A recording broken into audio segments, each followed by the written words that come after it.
আজকে আমরা এমন একটা সময় বাংলাদেশে বাস করছি যেটা সত্যি আমাদের জন্য খুব দুঃখজনক। মেয়েরা অনেকেই স্লোগান দিয়েছে আমাকে বিদায় দেওয়ার জন্য। আমার বিদায়ের পরে আজকে বাংলাদেশে কি অবস্থাটা আপনারা দেখেন। আজকে মেয়েদের সম্মান নাই। মাইকিং করে বলা হয় মেয়েরা বাজারে যেতে পারবে না।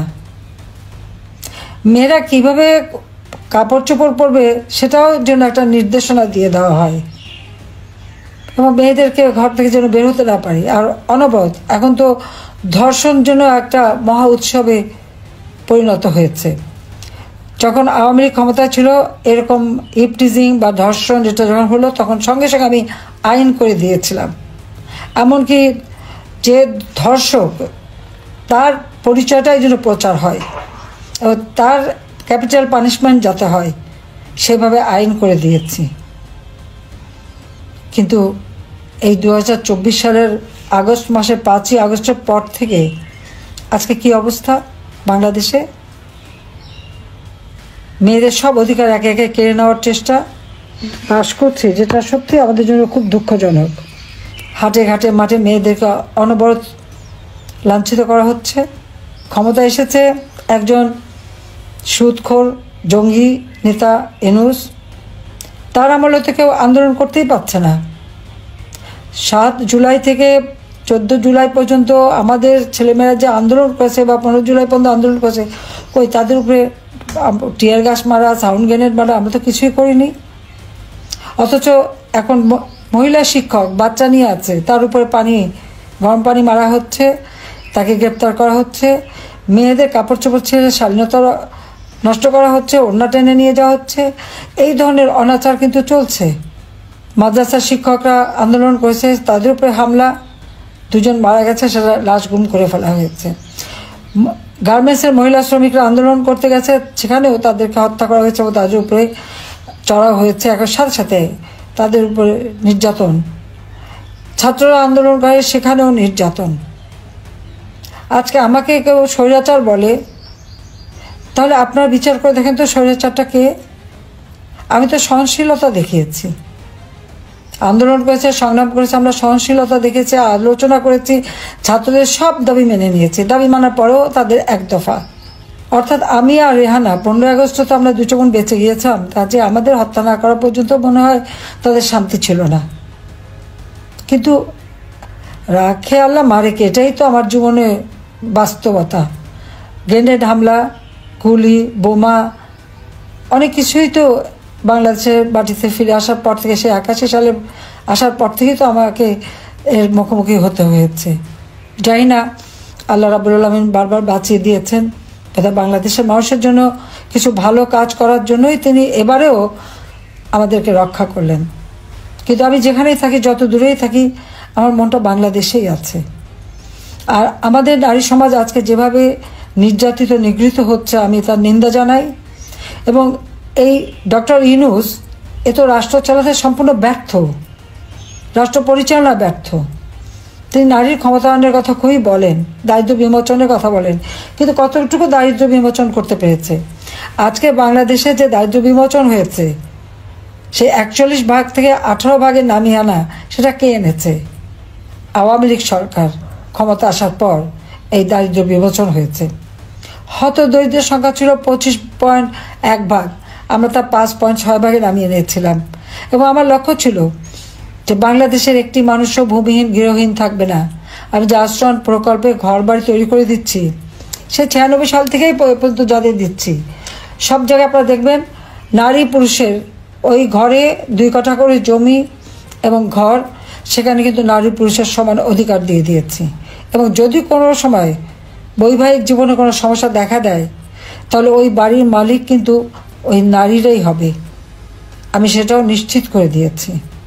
অর্থাৎ আমার দেশের নারীরা তারা নিরাপদে থাকুক, তারা নিজেদের জীবন জীবিকা যথাযথভাবে করতে পারুক, সবসময় সেই চেষ্টায় আমি করে গেছি, সেই পদক্ষেপই আমি নিয়েছি। এবং যা বলতে গেলে আমার মায়ের কাছ থেকে শেখা। একটা সমাজের 2টি অঙ্গ নারী পুরুষ সমানভাবে যদি এগিয়ে না যায়, তাহলে সে দেশ কখনো উন্নত হতে পারে না। আমরা দুপায়ে চলি, আমার এক পা যদি খোঁড়া থাকে তা তো আমাকে খুঁড়িয়ে খুঁড়িয়ে চলতে হবে। আর সমাজেও সেই অবস্থাটা। কাজে সেদিকে লক্ষ্য রেখেই শিক্ষা দীক্ষা কর্মক্ষেত্রে সব জায়গায় যেন আমাদের নারীদের সমানভাবে তারা এগিয়ে যেতে পারে, তাদের সেই স্বাধীনতা যেন থাকে, সে ব্যবস্থাটাই আমরা করেছি। কমিউনিটি ক্লিনিকে সেখানে কিন্তু সবথেকে বেশি মেয়েরা চাকরি পায়। এখন দেখলাম তাদের বেতন ভাতা সব বন্ধ করে দিয়েছে। কেন বন্ধ করবে? যেখান থেকে সাধারণ, বিশেষ করে মেয়েরাই তো বেশি লাভবান, তাদের তো আর কারো মুখাপেক্ষি হয়ে থাকতে নয়, হেঁটে যেয়ে তারা চিকিৎসা নিতে পারে, সেই সুযোগটাও এই ইউনিট সরকার এসে বন্ধ করে দিতে চাচ্ছে। যে কাজটাই করে সেটাই ধ্বংস করতে হবে, দেশটাকেই ধ্বংসের দিকে নিয়ে যাচ্ছে। কাজে আমি আমার বন্ধুদের বলবো এই নারী দিবসের সকলের কণ্ঠ সোচ্চার করতে, যে আপনারা সোচ্চার হন এবং রুখে দাঁড়ান। এই অন্যায় অবিচারের হাত থেকে দেশকে মুক্ত করতে হবে, জাতিকে মুক্ত করতে হবে। আর যে লোকটা শুধু ক্ষুদ্র ঋণ দিয়ে মোটা অঙ্কের সুদ খেতে জানে, মেয়েরা কাজ করবে আর সেই টাকাটা সে সুদ হিসেবে কেড়ে নেবে, আর সেই সুদের টাকা দিয়ে তার বিলাসিতা, দেশে বিদেশে সম্পদ, পৃথিবীতে এমন কোনো দেশ নাই যেখানে তার সম্পদ না আছে। আর শুধু দেশে তার সম্পদ অগাধ সম্পদ, আর দরিদ্রই থেকে যায়। আর এদের কাজটা কি? এরা দারিদ্র্যকে লালন পালন করে, কারণ দারিদ্র্য না থাকলে তাদের ক্ষুদ্র ঋণের ব্যবসা চলবে না, মোটা অঙ্কের সুদ খেতে পারবে না। আর আমার প্রচেষ্টা ছিল আমার দেশের মানুষ এবং মা বোনেরা মুখাপেক্ষি হবে না, নিজেরা কাজ করবে, নিজেরা উপার্জন করবে, নিজের জীবন মান উন্নত করবে, এবং সেভাবে কিন্তু দেশটা উন্নত আমরা করেছিলাম। বাংলাদেশ বিশ্বে একটা উন্নয়নের রোল মডেল হিসেবেই কিন্তু প্রতিষ্ঠিত হয়েছিল। আজকে সমস্ত অর্জনগুলি একে একে ধ্বংস করে দিচ্ছে।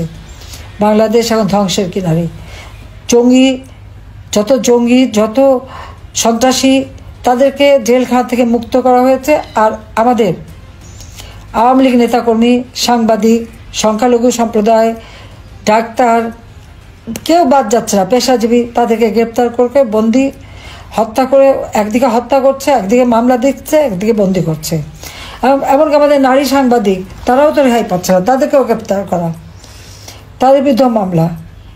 চাকরি হচ্ছে যেখানেই আমাদের সরকারি বা স্বায়ত্তশাসিত প্রত্যেক প্রতিষ্ঠান থেকে, এবং পুলিশ বাহিনী, এমনকি সেনাবাহিনীর অবসরপ্রাপ্ত অফিসার হোক আর যে হোক, প্রত্যেকে চরমভাবে অপমান করা হচ্ছে। তাদের বিরুদ্ধে মামলা দেওয়া হচ্ছে, মিথ্যা মামলা, তাদের কারো পাসপোর্ট বাতিল করা হচ্ছে, নানাভাবে মানুষকে হয়রানি করছে। এভাবে যদি সব ক্ষেত্রে হয়রানি করে, তাহলে একটা রাষ্ট্র পরিচালনা করবে কিভাবে? শুধু নিজেরা বসে বসে ক্ষমতার ভাগরুটি খেলেই চলবে? একজনের তো ইতিমধ্যে আঙুর ফুলে কলা গাছ হয়ে গেছে। কাজে এই অবস্থায় একটা দেশ চলতে পারে না। কাজে আমাদের আজকে বোনেরাও নারী সমাজকেও রুখে দাঁড়াতে হবে এবং সকলকে সাথে এগিয়ে যেতে হবে, যাতে করে এই বাংলাদেশটা, আমরা এই দেশের যে স্বাধীনতা অর্জন করেছি, আমাদের স্বাধীনতার সংগ্রামে নারী পুরুষ নির্বিশেষে সবাই কাঁধে কাঁধ মিলিয়ে কিন্তু রণক্ষেত্র থেকে শুরু করে সব জায়গায় সমানভাবে কাজ করে গেছে। কাজে এই দেশ আমরা লাখো শহীদের রক্তের বিনিময়ে অর্জন করেছি। জাতির পিতা বঙ্গবন্ধু শেখ মুজিব আমাদের স্বাধীনতা দিয়ে গেছেন। কাজে এই স্বাধীনতা এবং বাংলাদেশের অর্থনৈতিক অগ্রযাত্রা বারবার যারা ব্যাহত করছে, সেই সুদখোর জঙ্গি শাসক ইউনূস এর হাত থেকে দেশকে রক্ষা করতে হবে, নারী জাতির সম্ভ্রম রক্ষা করতে হবে, নারী জাতিকে রক্ষা করতে হবে এবং দেশকে এগিয়ে নিয়ে যেতে হবে। সবাই ভালো থাকেন, সুস্থ থাকেন এবং রমজান মোবারকবাদ জানাচ্ছি, আগাম ঈদের শুভেচ্ছা জানাচ্ছি। সবাইকে আমার আন্তরিক ধন্যবাদ। জয় বাংলা, জয় বঙ্গবন্ধু, বাংলাদেশ চিরজীবী হোক।